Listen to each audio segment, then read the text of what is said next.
Hello everyone, welcome to Deep Success Education. कुछ technical issue और busy schedule की वजह से आपको वीडियो नहीं मिल पा रहे थे फ्रेंड्स। अब से आपको वीडियो मिलने लगेंगे। तो आज हम छत्तीसगढ़ की कला और संस्कृति के पार्ट को ही आगे कंटिन्यू करते हैं।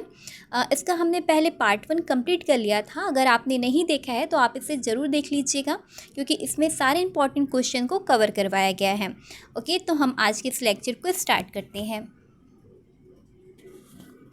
हमारा आज का पहला प्रश्न है, प्रसिद्ध संगीत एवं नृत्य चक्रधर सांस्कृतिक पर्व का आयोजन प्रतिवर्ष कहाँ होता है। ऑप्शन दिया है रायपुर, सिरपुर, रायगढ़ या फिर बिलासपुर। तो करेक्ट आंसर हो जाएगा हमारा रायगढ़ जिले में प्रसिद्ध संगीत नृत्य चक्रधर सांस्कृतिक पर्व का आयोजन किया जाता है और ये प्रतिवर्ष किया जाता है। ओके, हम अपने नेक्स्ट क्वेश्चन की ओर बढ़ते हैं। अगला प्रश्न है, काछन गादी किस पर्व से संबंधित अनुष्ठान है। ऑप्शन है गोचा, हरेली, दशहरा या फिर होली। तो इसका करेक्ट आंसर हो जाएगा जो काछन गादी पर्व है वो दशहरा से संबंधित है। ये जो काछन गादी है वो मुख्यतः बस्तर दशहरा से संबंधित है।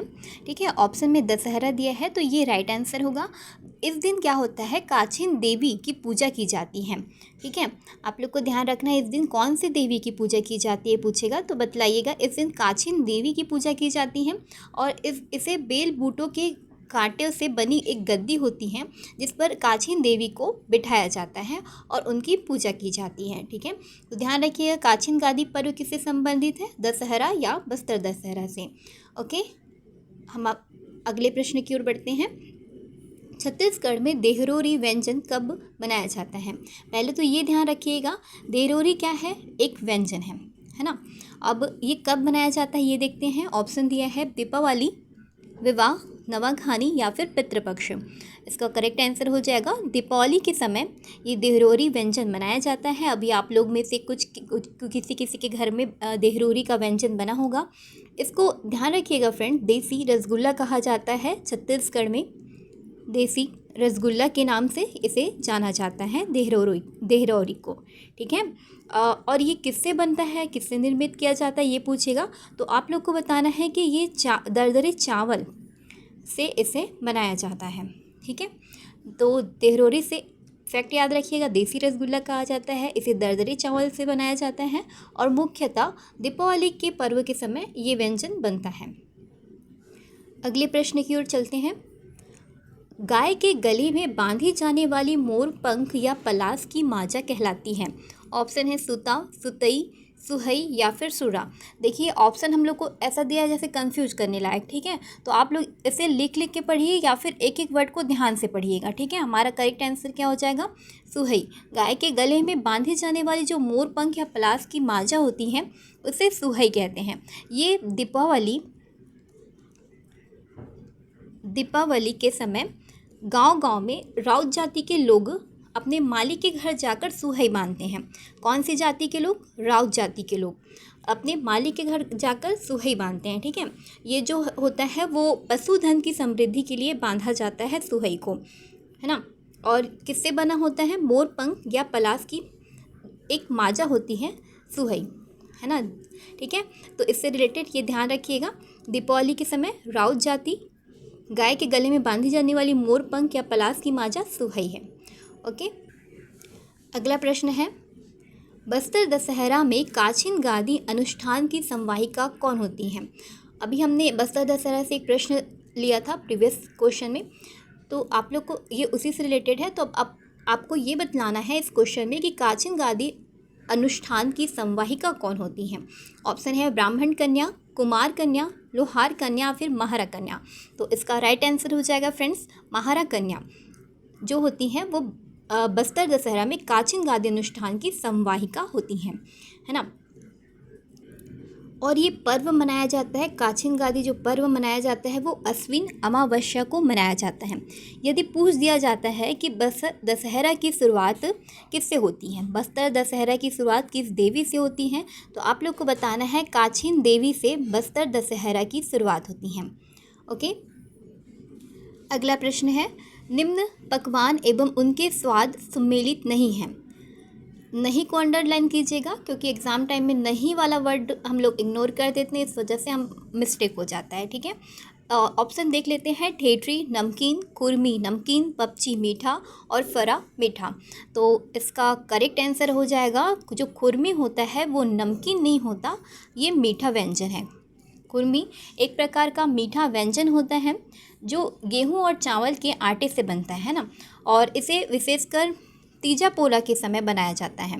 पोला और तीजा के समय ये विशेषकर बनाया जाने वाला व्यंजन है कुर्मी। तो ये कुर्मी नमकीन नहीं होता है, मीठा व्यंजन है। बाकी ठेठरी को ध्यान रखिएगा, ये नमकीन होता है। पपची शादी के समय बनाया जाता है, ये मीठा व्यंजन है। और फरा, फरा नमकीन भी होता है और मीठा भी होता है। जो दूध फरा होता है फ्रेंड्स, वो मीठा होता है, दूध फरा। और फरा को नमक डाल के भी बनाया जाता है। ओके, तो हमारा करेक्ट आंसर है खुरमी मीठा होता है, ना कि नमकीन। नेक्स्ट क्वेश्चन है, छत्तीसगढ़ में किस दिन प्रतिवर्ष अंतर्राष्ट्रीय बौद्ध सम्मेलन का आयोजन किया जाता है? ऑप्शन है 5 फरवरी, 6 फरवरी, 7 फरवरी या फिर 8 फरवरी। तो इसका राइट आंसर हो जाएगा 6 फरवरी को प्रतिवर्ष छत्तीसगढ़ में बौद्ध सम्मेलन का आयोजन किया जाता है। और इसका जो प्रारंभ है वो 1992 में किया गया था। इसका प्रारंभ 6 फरवरी 1992। ठीक है, सन भी याद रखिएगा, सन भी पूछा जा सकता है। हालांकि अभी डेट बस पूछा गया है, तो आप लोग सन और डेट दोनों याद रखिएगा। ओके,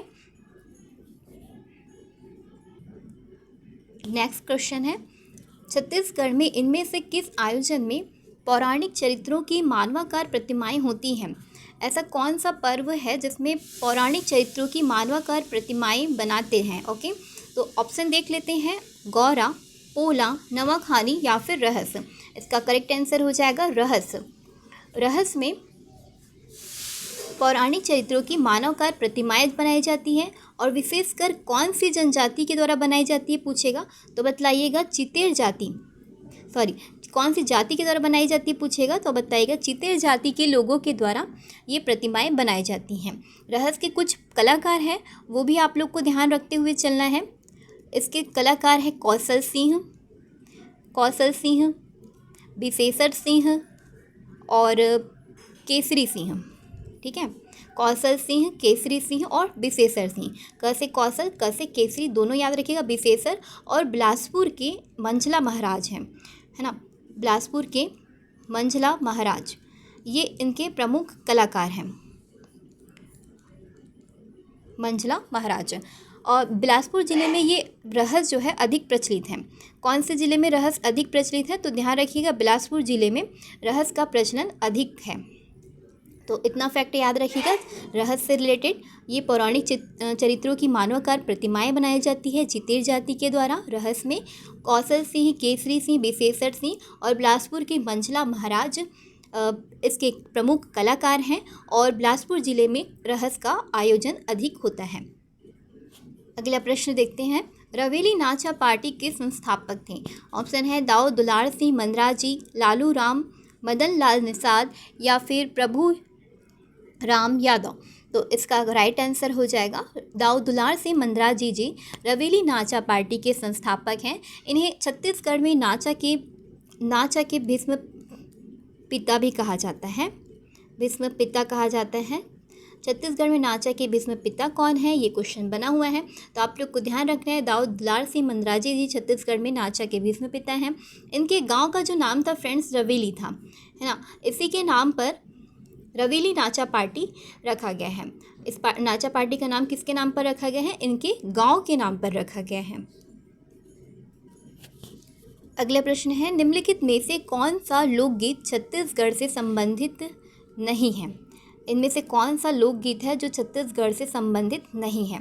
बाउल, छेरछेरा, सवनाही या दंड। तो आपको ध्यान रखना है, छेरछेरा, सवनाही और दंड ये तीनों जो है वो छत्तीसगढ़ से संबंधित हैं, जबकि बाउल है वो पश्चिम बंगाल का लोकगीत है ना। बाउल कहाँ का लोकगीत है? पश्चिम बंगाल का। अब अगले प्रश्न की ओर चलते हैं। अगला प्रश्न है, निम्नलिखित में से कौन भरथरी गायन के लिए प्रसिद्ध है? इनमें से कौन भरथरी गायन के लिए प्रसिद्ध है? ऑप्शन देख लेते हैं, श्रीमती ममता चंद्राकर, श्रीमती सुरोजबाई खांडे, श्रीमती तेजनबाई या फिर श्रीमती सुश्री ऋतु वर्मा। इसका राइट आंसर हो जाएगा भर्तृहरि गायन के लिए भर्तृहरि गायन के लिए प्रसिद्ध हैं श्रीमती सूरजबाई खांडे जी, है ना। ममता चंद्राकर जी जो हैं वो लोक गायिका हैं, लोक संगीत से संबंधित हैं, लोक गायिका हैं। और तीजनबाई आप लोग सब जानते होंगे, पंडवानी की कपालिक शैली की गायिका हैं तीजनबाई। और सुश्री ऋतु वर्मा जी भी पंडवानी गाती हैं। ये वेदमती शैली में पंडवानी गाती हैं, ठीक है। तीजनबाई कपालिक शैली में गाती हैं और ऋतु वर्मा जी वेदमती शैली में पंडवानी गायन करती हैं। अगला प्रश्न है, पंडवानी लोक नृत्य की प्रस्तुति में कथा वस्तु डैश से ली गई हैं। ऑप्शन रामायण, पंचतंत्र, महाभारत या फिर इनमें से कोई नहीं। करेक्ट आंसर हो जाएगा हमारा महाभारत। पंडवानी लोक नृत्य की प्रस्तुति में कथा वस्तु महाभारत से ली गई है। नेक्स्ट क्वेश्चन है, निम्नलिखित में से कौन सी जोड़ी सम्मिलित नहीं है। इनमें से कौन सी जोड़ी सम्मिलित नहीं है। थोड़ा सा ये टाइपिंग मिस्टेक हो गया है फ्रेंड्स, इसको सुधार लीजिएगा। निम्नलिखित में से कौन सी जोड़ी सम्मिलित है, ऐसा आएगा, ठीक है। अब कौन सी जोड़ी सम्मिलित है ये बतलाइएगा। झाड़ू राम देवांगन भर्तृहरि गायन, ये रॉन्ग है। महासे चंद्राकर चंदेनी गोंदा, ये भी रॉन्ग है। दाऊ दुलार से मंदराजी नाचा, हाँ ये सही है, क्योंकि हमने अभी प्रीवियस क्वेश्चन में पढ़ा था दाऊ दुलार से मंदराजी जी नाचा पार्टी, रवेली नाचा पार्टी के संस्थापक हैं, तो ये करेक्ट आंसर हो जाएगा हमारा। और भैया लाल हिरागू, ये राउत नाचा से संबंधित नहीं है, ठीक है। तो अब देख लेते हैं झाड़ू राम देवांगन जी किससे संबंधित हैं। तो झाड़ू राम देवांगन जी पंडवानी के गुरु कहे जाते हैं, तो ये संबंधित हो गए पंडवानी से, है ना। और भर्तृहरि गायन अभी हमने देखा था प्रीवियस क्वेश्चन में कि भर्तृहरि गायन जो करती हैं वो सूरजबाई खांडे करती हैं, सूरजबाई खांडे भर्तृहरि गायन करती हैं। महासे चंद्राकर चंदैनी गोंदा के संस्थापक नहीं हैं, बल्कि चंदैनी गोंदा भी एक नाचा पार्टी है ना, ध्यान रखिएगा। चंदैनी गोंदा एक नाचा पार्टी है जिसके संस्थापक है रामचंद्र देशमुख। और इन्होंने कब इस नाचा पार्टी का गठन किया, तो वो भी ध्यान रखिएगा। 1971 में चंदैनी गोंदा नाचा पार्टी का गठन किया गया रामचंद्र देशमुख जी के द्वारा। और मान सिंह ये सोनहा बिहान के संस्थापक हैं, सोनहा बिहान के संस्थापक हैं मान सिंह चंद्राकर। दाऊ दुलार सिंह मंदराजी हमने देख लिया कि नाचा पार्टी, रवेली नाचा पार्टी से जुड़े हुए हैं।